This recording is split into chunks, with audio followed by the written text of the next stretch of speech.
Member Kamloops South Thompson.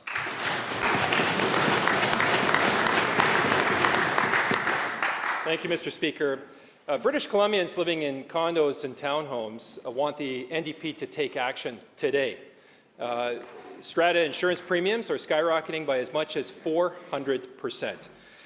Judy Dryden says, and I quote, "The huge increases heaped upon condos are making it difficult to meet our monthly bills. These huge increases are attacking very vulnerable people," end quote. So my question is this, to the Minister, what possible reason could the Minister have for not acting quickly to help Judy and the thousands of other British Columbians just like her? Minister of Finance. Thank you very much, Honourable Speaker, and through to the member. As the member knows, this issue is both urgent and challenging and complex. This is a private industry. These are private businesses who set their terms for condo insurance, and we are looking at options to be able to tackle the challenge, both short-term and long-term. As I've mentioned, there are issues that we believe we can look at in the short term, but there are long-term issues that also need to be addressed, which is why we've referred it to the BC Financial Services Authority to take a look at regulation. We're examining the bill that has come forward from the member for Kamloops South Thompson. It doesn't appear that there are things that will address the challenges immediately, but there are some interesting pieces that we're reviewing. One of them, for example, is the issue of water damage and a prevention program, which the member mentioned. This is very similar to the leaky condo program that was in place by the past government and actually cancelled by the other side. But it's an interesting idea to bring forward. I think there are some options there that we're certainly reviewing. We recognize the pressure that this is putting on businesses, and that's why we're working with condo associations. That's why we're working with the industry. It's why we're working with the BC Financial Services Authority as well.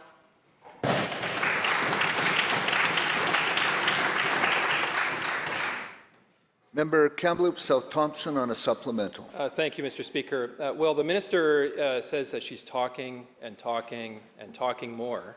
This is cold comfort for the thousands of British Columbians who are facing very serious financial hardship due to these skyrocketing strata insurance costs. It actually turns out that the Finance Minister has 75 million reasons for her delays and excuses. Budget 2020 shows that the NDP will collect an additional $75 million in tax revenue on insurance premiums over the next 3 years. The NDP are actually profiting on this strata insurance crisis.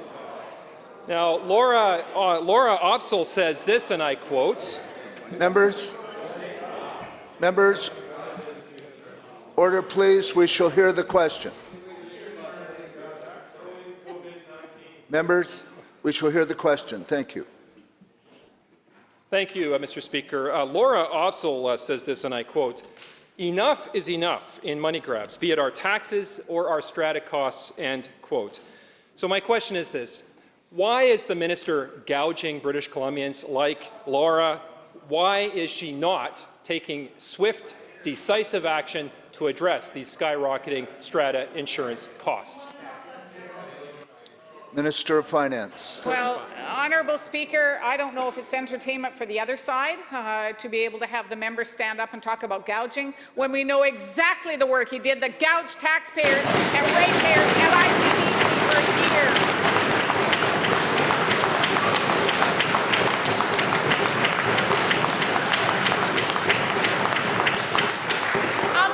Honourable Speaker, unbelievable to hear the member talk about profits and taking profits. That's exactly the problem we ran into in ICBC because of the work of that member over there.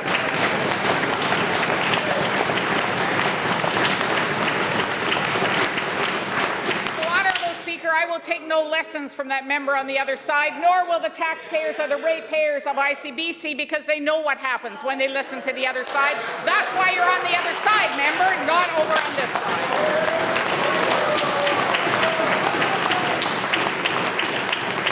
This is, Honourable Speaker, a very serious issue.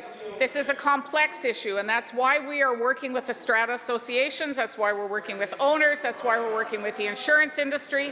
That's why we've engaged with our colleagues across the country, because this is not a unique issue to British Columbia. The National Commercial Insurance Task Force is also looking at this issue because it is an issue that's causing problems across the country. We are working on both short-term and long-term solutions, and the member will hear that when they come forward.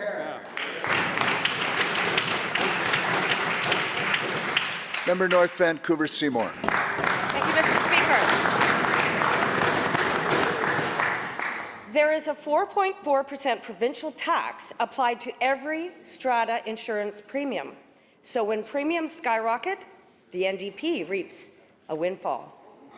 This year alone, the NDP are collecting an extra $15 million in insurance premiums tax.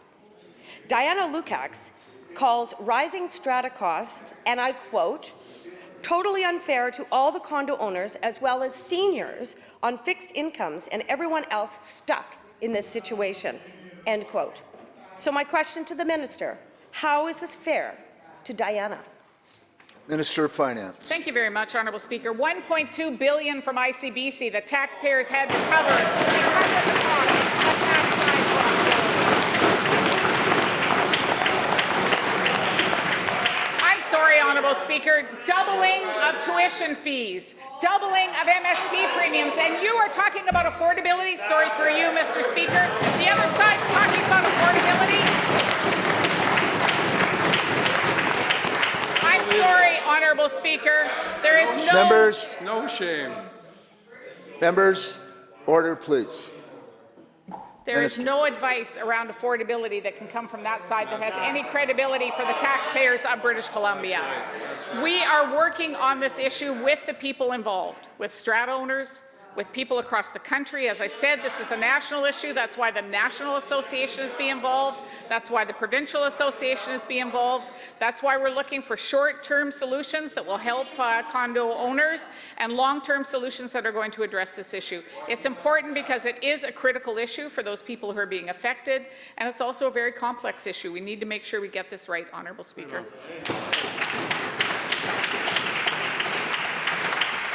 Member North Vancouver Seymour on a supplemental. Thank you, Mr. Speaker. Well, it's very interesting that while the Premier's ratings plunged 10%, the strata insurance fees are going skyrocketing 400%.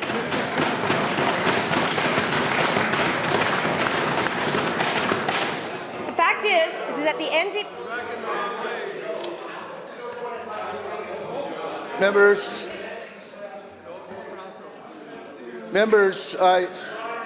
Members, I was reminded this morning that Tim, Jason, and Captain Kindness are in the gallery. I can only assume that they've already left. Perhaps we can be a little more respectful. Thank you. Member. Thank you, Mr. Speaker. The fact is that the NDP are actually profiting from this insurance crisis, and that may be the reason why they're not acting. Bev Fenton says, and this is Bev Fenton's quote, this is not my quote, this is Bev Fenton's quote, "This is beyond ridiculous. I'm on a pension and cannot afford what may happen with the insurance issue. Get on this, Premier," she quotes. When is this government going to do something? Minister of Finance. Thank you very much, Honourable Speaker. Once again, we are working with the condo owners. We are working with the insurance industry. We're working with our colleagues across the country because this is not an issue unique to British Columbia. This is an issue that is being seen across the country. It has everything to do with skyrocketing real estate prices that have occurred in the last while. It has to do with the insurance industry and the challenges in the insurance industry with some businesses leaving and competition issues. It has to do with climate action and the issues that are there. It's a complex issue, it's an urgent issue, and that's why we're working together.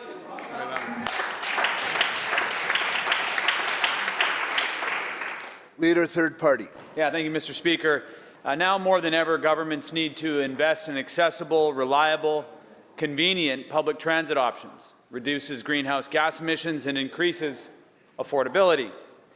Investments to increase capacity and, importantly, accessibility, reliability, and convenience always has to come before increased ridership.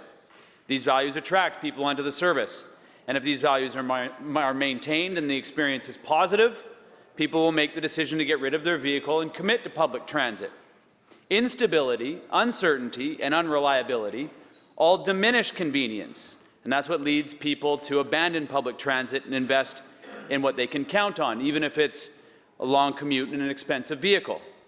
In Budget 2020, this government is reducing funding for BC Transit this year and implementing a freeze over the next 2 years. My question is to the Minister of Finance. At a time when we need to be accelerating investments in our public transit operations to support a shift to a clean economy, this government is pumping the brakes. Why is the government reducing funding for BC Transit? Minister of Transportation and Infrastructure. Thank you very much, Mr. Speaker, and I would like to thank the member for the question. Good public transit is essential, as he says, to making life more affordable for people. It is essential as we tackle climate change. And this is why our government has partnered with federal and local governments to fund $1.2 billion worth of transit investments across BC in this decade. This is paying for new and replacement buses, usually CNG, clean fuel buses, transit facilities, upgrades to existing facilities, transit exchanges, park and rides, and what we've seen work so successfully, new bus lanes. And to the member's question about funding, government funding on public transit should go to the services people rely on. If large reserves are built up year after year, as has been seen in BC Transit, it isn't going to those services. And that's why we're working with BC Transit, so asking them to draw from its $42 million in reserves as we work to expand transit services to serve more and more people.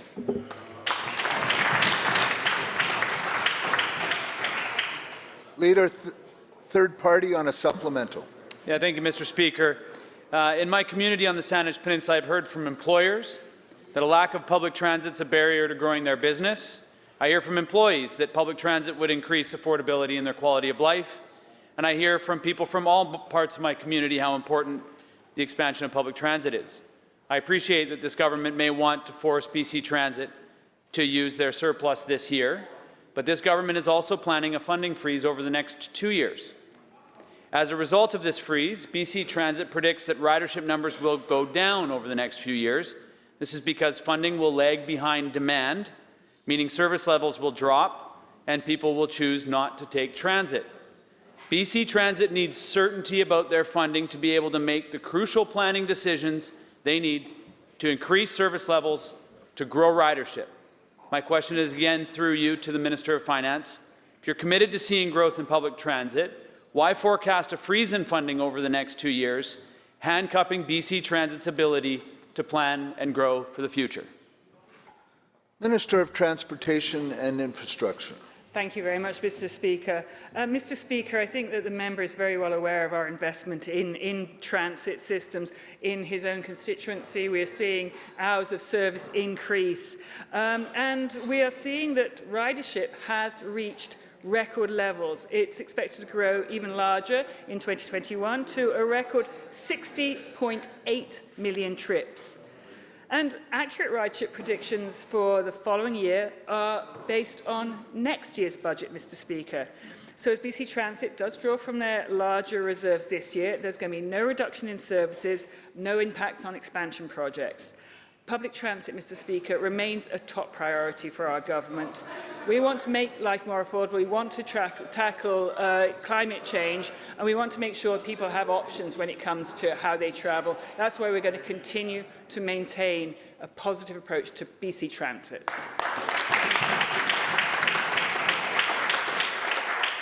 Member for Prince George Valemount. Thank you very much, Mr. Speaker. Well, the Minister of Finance stands here in the legislature and admits to British Columbians that skyrocketing strata insurance fees is an urgent issue. And yet, all she does is talk about it. And she can continue to say well, it's bigger than just in British Columbia. Well, the fact of the matter is, and the minister knows this, that almost 9,000 British Columbians have sent a message to this government that they want action, not somewhere down the road, not in a little while, not after a lot more talk. They want action now.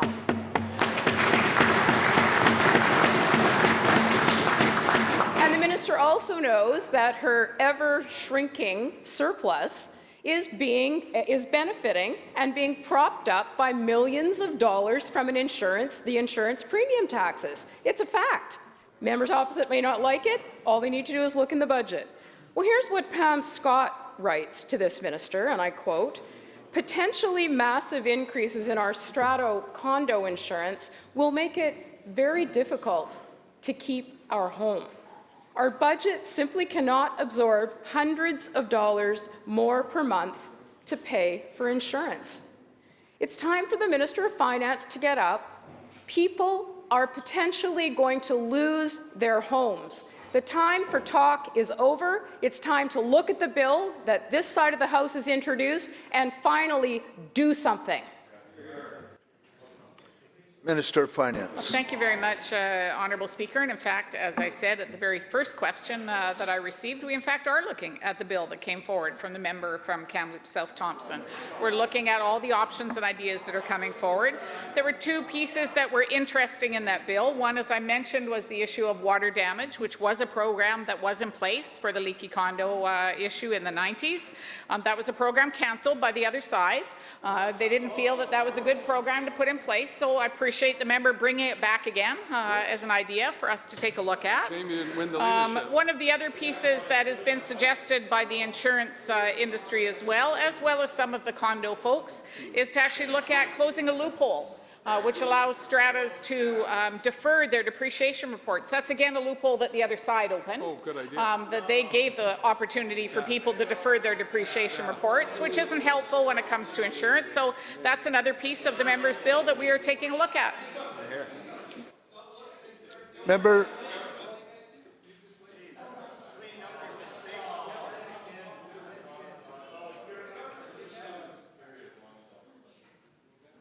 Member Prince George Vilmont on a supplemental. Well, thank you very much. We're encouraged to hear that the minister is looking at the bill. Here's what we'd like to challenge her to do. There's time actually this week to call the bill, put it on the floor of the House, and do something about this issue. The minister can continue to deflect and refer this issue to all kinds of other people. This is squarely on her watch. She's the minister. This is an issue she needs to deal with. She keeps referring to the condominium owners. Well, let's actually have a look at what they have to say. They're actually very supportive of the bill that's been tabled by members on this side of the House. Let's look at the quote that they made. And I quote, "This isn't just about large corporate interests and risks. Individual homeowners are feeling the effects deep in their pocketbooks and increased exposure to high rates and deductibles. The minister has every opportunity and has had lots of time to do something about it. It is time for her to stand up, to call the bill, and to tell the almost 9,000 British Columbians who've reached out to this government that they're paying attention and that they're finally going to do something." Minister of Finance. Thank you very much, Honourable Speaker. And in the initial review that we've done of the member's bill, as I said, there are a couple of interesting pieces that we're looking at, but it's not clear how the other proposals in the bill, in fact, will do anything for condo owners. Will do anything to address the pressures that people are facing in the strata. And people deserve the time to make sure that we look at a solution that's actually going to work for the people who are facing this critical issue. Is exactly what we're going to do. We're going to make sure that we're looking at an issue and a solution that's going to assist the people who are in stratas and who are facing the pressures, that's going to work for not only the short term but the long term, because there's no point in trying to address something unless we take a look at both the short term and long term. And that's what we're doing. That's why, as I mentioned, there are a couple of pieces in the member's bill that are interesting that we're taking a look at, but overall some of the other changes won't do anything for strata owners. We're taking seriously the issue and we're working on it. Right on.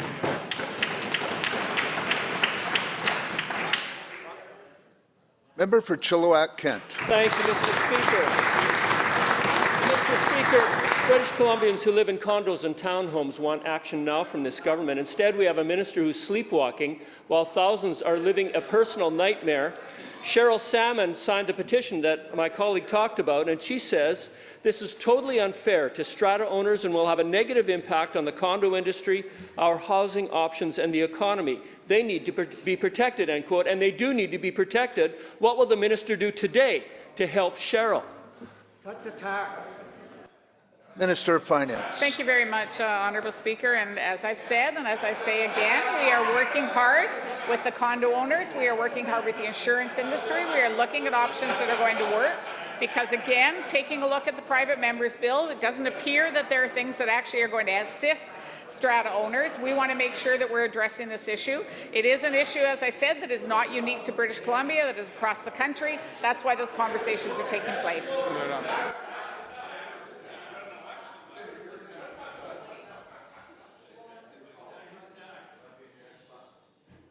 Member Chilliwack-Kent. Thank you, Mr. Speaker. Well, 1.5 million people live in condos and townhomes in BC. This is a big issue.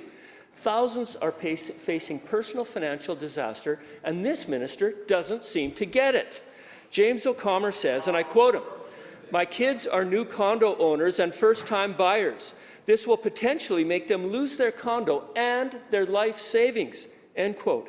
Why is this minister content just to talk and to rake in millions, by the way, while she's doing that, while people are looking at losing their own homes? Minister of Finance. Honourable Speaker, I would suggest that the public has seen how the previous government, how the other side doesn't care about real estate pressures, doesn't care about housing.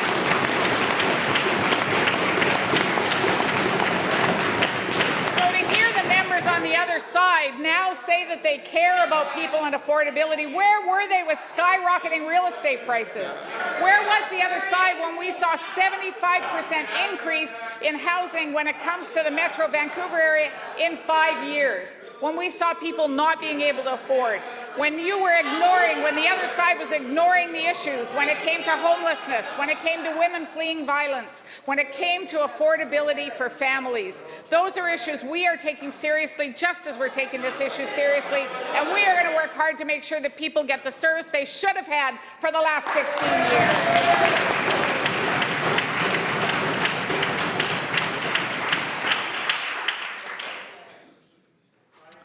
Member Surrey Cloverdale. Well, thank you, Mr. Speaker. But you know, from Lonsdale to Guildford, from Prince George and beyond, this crisis is sending shockwaves throughout this province as people try to grapple with these skyrocketing premiums. But here in Victoria, here in Victoria, we seem to have a complacent government that seems to be content to sit back and collect record tax revenue while this crisis goes on in our province. Leslie Sullivan says, and I quote, "People are going to lose their homes. Nobody will purchase them with exorbitant strata fees. They will have to just walk away with nothing. It's outrageous," end quote. The simple question is, when is this minister going to act and do something about it? Minister of Finance. Thank you very much, Honourable Speaker. And once again, as I've said, this is an issue across the country. This is not an issue unique to British Columbia. We are working to look at both short-term and long-term solutions so the issue is fixed. Part of it will be responsibilities for strata owners, part of it will be responsibility for the insurance industry, part of it will be solutions that government is looking at. We're putting all of those together in a comprehensive approach. We are working hard to get that done so we can address this complex issue. Member Surrey Cloverdale on a supplemental. Well, Mr. Speaker, the strata fees are skyrocketing. This government doing zero, except, of course, pocketing the extra tax revenue. Now, I find it always interesting that these members are really loud inside the House, but when it gets outside the House, complete, total silence.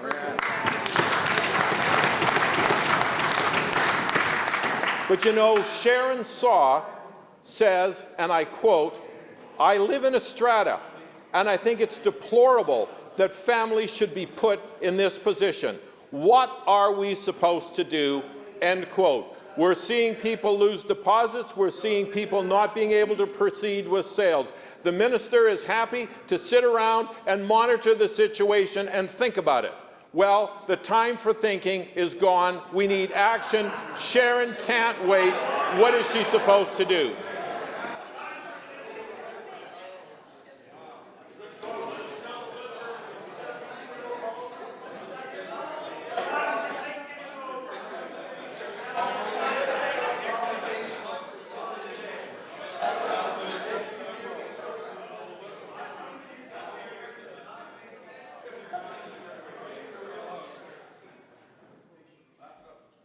So back to question period, Minister. Thank you very much, Honourable Speaker. I think we just heard the slogan for the next campaign. Time for thinking is over.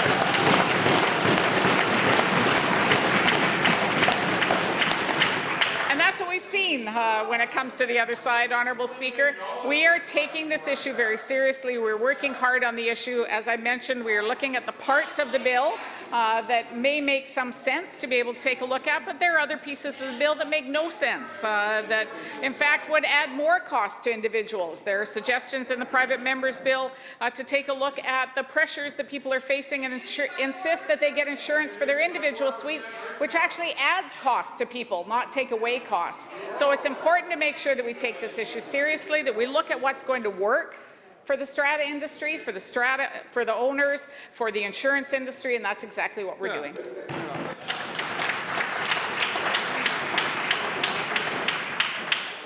Member Richmond Queensborough.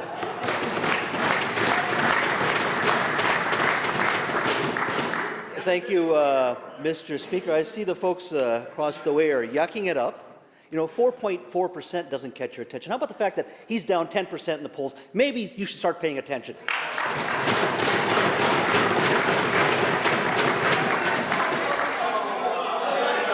10%. How are things going over there? 10%.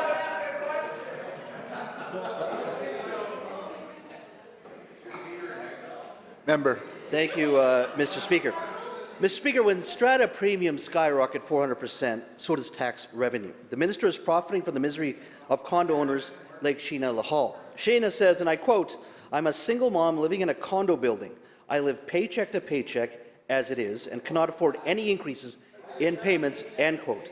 The minister is addicted to taxes. Why isn't she helping people like Sheena? Minister of Finance. Honourable Speaker, this is a serious issue. There are many condo owners who are facing great pressure. Across the province, there are different examples of the kinds of pressures that are occurring, but certainly in large buildings, it appears, buildings that may have put their depreciation reports aside, that there are real pressures being faced. That's why we need to make sure that we're taking this issue seriously and looking at the data that's out there. The BC Financial Services Authority is taking the time to be able to gather the data that's needed. We are looking at short-term solutions that could assist owners now and long-term solutions, because if we simply fix it now, we're going to continue to see these pressures. So that's why we're making sure we gather the information, work with people. I know the other side doesn't like to work with others. We on this side are going to be working closely with others. We're going to be coming up with solutions, and we're going to be addressing this issue. But looking at very simplistic approaches isn't going to solve the problem. It's not going to address the issue, and we're going to take this issue seriously. Richmond Queensborough on a supplemental. Thank you, Mr. Speaker. I remind the Finance Minister she could do something today. Get rid of that tax, even if it's temporary. Get rid of it. This is impacting everybody across British Columbia, from Maple Ridge to North Vancouver to Port Moody, Mr. Speaker. It's across this province. Thousands and thousands of people are being impacted. Linda Kintner says, and I quote, "My mother is on a fixed income, and a huge increase will endanger her ability to live on her own," end quote. Premiums are going up as much as 400%, and the NDP are receiving a tax windfall. Those are the facts, Mr. Speaker. Will the minister drop the delays and call the bill? Minister of Finance. Well, thank you very much, Honourable Speaker. And once again, bringing forward a bill that does nothing to address the pressures that are being faced is not make a good solution. That's why we're taking a look at the pieces in the bill that may be able to be worked through to be able to help owners. As I said, the water damage piece is one. No Members, thinking, just rhetoric. Just rhetoric. Compassion's not in your wheelhouse, bud. members, Minister of I tried. Finance. Thank you very much, Honourable Speaker. That's why we are taking a look at the pieces of the bill that may have some solution there. I mentioned the water damage issue and looking at that idea. It has been in place before, as I mentioned, in the 1990s, cancelled by that government. We're looking at the depreciation by that when they were government. We're looking at the depreciation issue, again, a loophole that was opened by the other side to allow people to defer their depreciation report. We're making sure we're taking a look at the depreciation report issue because, again, that's another piece that's come forward. We are looking at other ideas that are coming forward, and if the members have other approaches they want to bring forward, they should. But we're making sure that we address this in the short and the long term because it is not only a complex issue, it's also a pressure being faced by condo owners right now. Here, here.